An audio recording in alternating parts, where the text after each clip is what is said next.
որի թղթերի մասին դուք չունեք, մի բարձրաձայնեք, որովհետև օրենքում կարող է առաջանա 5-րդ հոդվածի առաջի մասի 7-րդ կետ, որը կասի, որ որևէ տեղ բարձրաձայնելը, որ նման գույք ունի, որի թղթերը չկա, հետևաբար դա հիմք է, որպեսզի գնանք բռնագանձելու։ Եվ ընդհանրապես բոլորին է սա վերաբերվում, բայց այդ ձեր հարցին հիմա մի քիչ ավելի լուրջ պատասխանեմ։ Երբ որ այս օրենքի կիրառությունը քննարկվում էր, իմ կարծիքով այս օրենքը նաև հակասահմանադրական է, որովհետև ինքը ունի խտրականություն էյջիզմ, տարիքից կախված խտրականության է ենթարկում։ Հիմա երբ որ մենք դիտարկում ենք, ես որ սահմանադրական դատարանի որոշումը վաղեմության ժամկետով ցիտեցի, դա ձևական չեմ ցիտել, երկու օրինակ հիմա կցիտեմ, երբ որ ես կոնկրետ գործարքի մասով Պարոն Քոչարյանի գործի հետ կապված չէ, կոնկրետ գործարքի մասով ասում եք, հեսա պայմանագրում գրված է, վճարվել է 4 միլիոն դրամ, 4 միլիոն 10,000 դրամ 90-քանի թվականին։ Ուղղակիորեն նախատեսված է 4 միլիոն դրամը վճարվել է արժեթղթերով, 10,000 դրամը վճարվել է դրամով։ Գրած այդ պայմանագիրը կա, բերել են, ներկայացրել են, քննարկում ենք։ Ասում է հետո, ասում է դու չունեք 4 միլիոն 10,000 դրամ, ասում եմ պետք չի ունենա 4 միլիոն 10,000 դրամ, պետք է ունենա 4 միլիոնի արժեթուղթ, ասում է արժեթուղթ էլ չունեք ոչ մի։ Ասում եմ, բայց գոնե գիտեք ինչ, ասում է ինչ, ասում եմ վաուչեր է, ես էլ եմ փոքր, տենց չէ որ շատ մեծ եմ տարիքով, բայց դատախազը ինձնից մի քիչ էլ է երիտասարդ։ Ասում է ես չգիտեմ, ես այդ ժամանակ նոր էի ծնվել,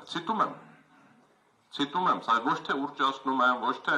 հիմա ասում եմ կլինի գնանք մի քիչ տարիքով դատախազ կա, անդորում լավ կլինի որ ինձնից էլ տարիքով լինի, որտեվ իմանա, որովհետև փաստեր կան, որոնք եթե մենք խոսում ենք մարդու մասին, ես հիմա 40 մի քիչ տարեկան եմ։ Եթե մենք խոսենք ինչ-որ մեկի մասին, որ 50-60 տարեկան է եւ իր հիմնական գործունեությունն իրականացրել է 80-ականներին եւ 90-ականներին, համոզված եղեք, որ ուրեմն 80-ական 90-ականներին ձեռք բերված Հյուսիսային պրոսպեկտի, Մաշտոցի պողոտայի 3 սենյականոց բոլոր բնակարանների սեփականատերերը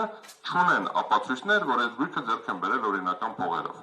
Դուք համոզված եղեք, որ 90-ականներին ապրած բոլոր մարդիկ ինքնին պետք է մահացած լինեին դատախազության ստանդարտով։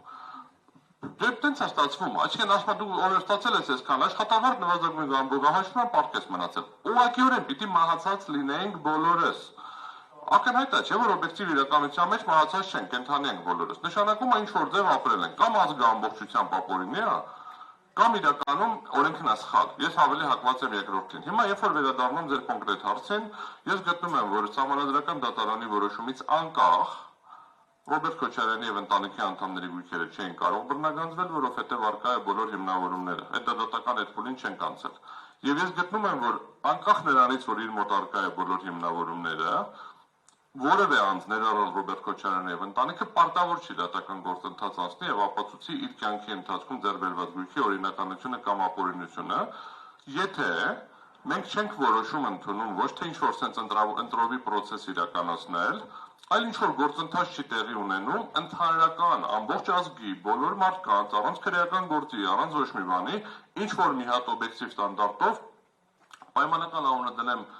փաստաթղթավորում եք ուզում անունը դրեք, ուզում եք ամնիստիա դրեք, ուզում եք օրինականացում դրեք, ինչ ուզում եք դրեք, այսինքն մի հատ process, որը բավականին խնդրահարույց է, բոլոր երկրները որ դա արել են, ունեցել են կորուստներ, ոչ թե աճ։ Բոլոր քաղաքացիները, ովքեր ակնկալել են, որ այս գործընթացի արդյունքում իրենց բարեկեցությունը պետք է լավանա, իրականում վատացել է։